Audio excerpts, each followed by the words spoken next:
Great question. So when I was doing multifamily, we were targeting North Carolina, South Carolina, Kentucky, Tennessee, etc. But once we decided to take this strategy, we looked at Warren Buffett, and Buffett doesn't make ice cream, yet he owns Dairy Queen. He doesn't write Hmm. insurance, but he owns, Geico and these other insurance companies. He doesn't build, mobile homes, but he owns Clayton Homes. And so we decided that we would try to find the very best operators we could find, and we would trust them to figure out the geography part. And that's exactly what we've done. So our focus is finding the best operators. We're trusting them to find the right geographies. Welcome to the Wealth Through Real Estate Investing podcast, your source for real-world strategies focused on creating long-term wealth, cash flow, and financial freedom through real estate. Through guidance, tips, and stories of highly successful real estate investors and thought leaders, we provide you the tools to succeed and reach the lifestyle you always wanted. And now your host, Dwaine Clarke. Hello and welcome to the Wealth Through Real Estate Investing podcast. This is your host, Dwaine Clarke. And today we have Paul Moore. Paul is the managing partner of Wellings Capital. Wellings help high net worth individuals protect and grow their wealth through passive commercial real estate investing with a focus on self-storage, mobile home parks, and multifamily properties. Paul, thank you so much for joining us on the show. And how you doing, my friend? It's great to be here, Dwaine. Thank you. I'm doing great. Absolutely. Really look forward to it. Like I said, I always say this to all my guests. I always look forward to talking to people in different marketplaces and kind of pick their brain on different strategies. And our guests really appreciate that as well. But before we kick things off, I was reading through your resume. I know you have a very extensively long resume. And you mentioned that maybe you can just kind of get through it and so we can learn a little bit more about your background, how you got started in real estate. Yeah, so I sold my company to a publicly traded firm in Detroit in '97. We moved to the Blue Ridge Mountains to raise our kids. Those two kids somehow magically turned into four. And so we've never had a good reason to leave here. But I ended up getting involved in 2000 flipping homes. Then I got into flipping waterfront lots, started a real estate brokerage online business, built single family homes, did a subdivision, and we were always trying to figure out how to get into commercial real estate. I didn't know this at the time, but almost all the wealthiest people in the world invest in commercial real estate, but I didn't know how to get in, who to trust, where the on-ramps were. And in 2011, we were investing in North Dakota and ended up finding out about the huge housing shortage there with the oil boom. So we actually built a multifamily facility there. We owned and operated that for a number of years. I learned a couple things along the way. I learned I really loved multifamily, and I realized I didn't want to do development again because of the risk. And I'm in my 50s and decided I didn't want to be at the wrong end of a risk, a downturn with all that risk. So I ended up writing a book on multifamily later. And we ended up beating our heads against the wall for years, trying to find multifamily that made sense. It's become so overheated in most places. And unless you really know what you're doing, it's hard to find a good deal. So that's when we decided to expand into self-storage and mobile home parks, which are two other recession-resistant assets. So that brings us up to now. Absolutely. So as far as kind of like you had mentioned, kind of the on-ramp, are you guys like a full straight sponsor? You guys find a deal, finance it, do it yourself, or you guys also work with other operators? Yeah. So what we did is we thought in 2017, 18 that we were awfully late in the cycle, and there was bound to be a recession, a downturn at some point. And so we thought the better plan for us would be to go out and do a great job vetting best in class operators in these arenas. And by being, by vetting them, we would find out who we wanted to invest with, and we would make that available to friends, family, and investors. And that's why we set up 3 funds to allow people to invest in our deals. And then we, in turn, they're investing alongside us in the deals we're investing in, is what I should say. And so we're finding the very best operators we can, and we're investing heavily with them. Awesome. Is there a particular focus? Can you kind of talk about the target markets that you guys are in and kind of the characteristics of why you like those? Great question. So Actually, when I was doing multifamily, we were targeting North Carolina, South Carolina, Kentucky, Tennessee, etc. But once we decided to take this strategy, we looked at Warren Buffett, and Buffett doesn't make ice cream, yet he owns Dairy Queen. He doesn't write Hmm. insurance, but he owns, Geico and these other insurance companies. He doesn't build, mobile homes, but he owns Clayton Homes. And so we decided that we would try to find the very best operators we could find, and we would trust them to figure out the geography part. And that's exactly what we've done. So our focus is finding the best operators. We're trusting them to find the right geographies.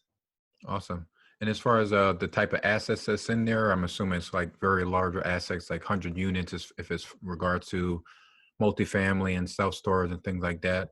And are you also with the operating partners? Are they also looking at like ground up development, or is it more like existing buildings and Yeah. they're just kind of rehabbing and then running that business plan?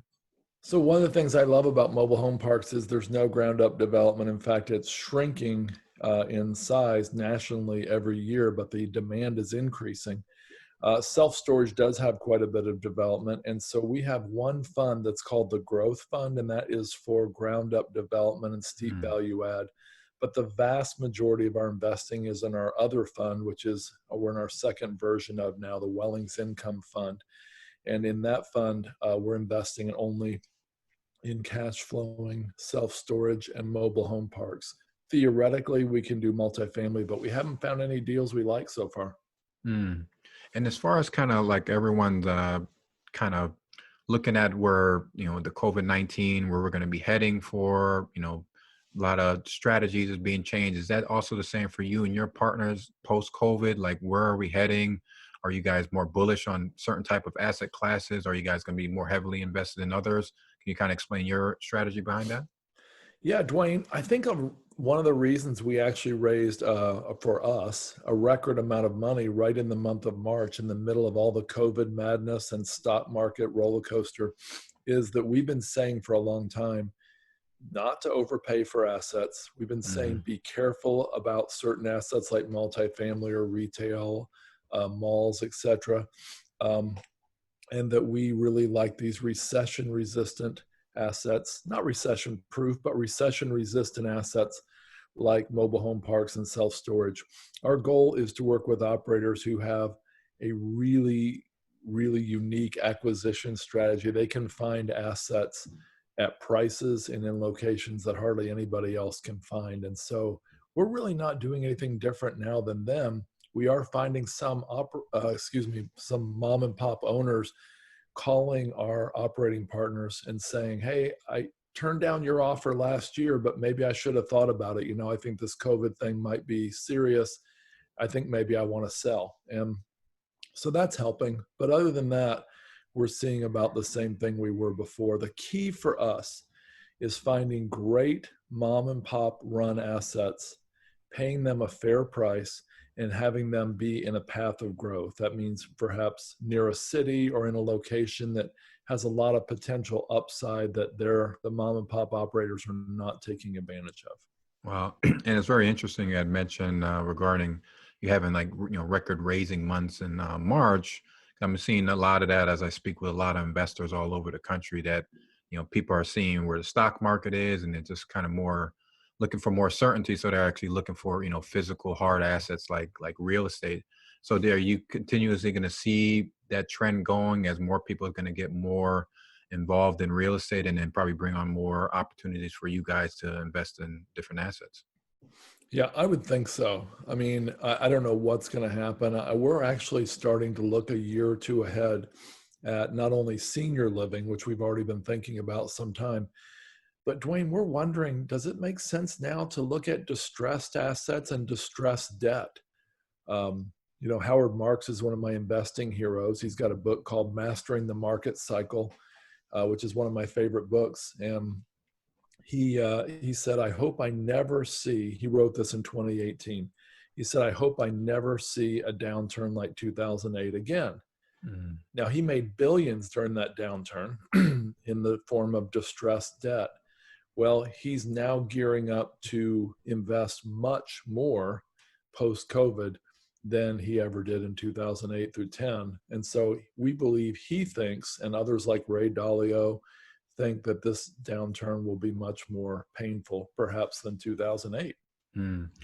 Can you kind of give some advice for the passive investors that's listening on the call? Obviously, you know, bringing some money into, private investments like, multifamily and self-storage and things like that.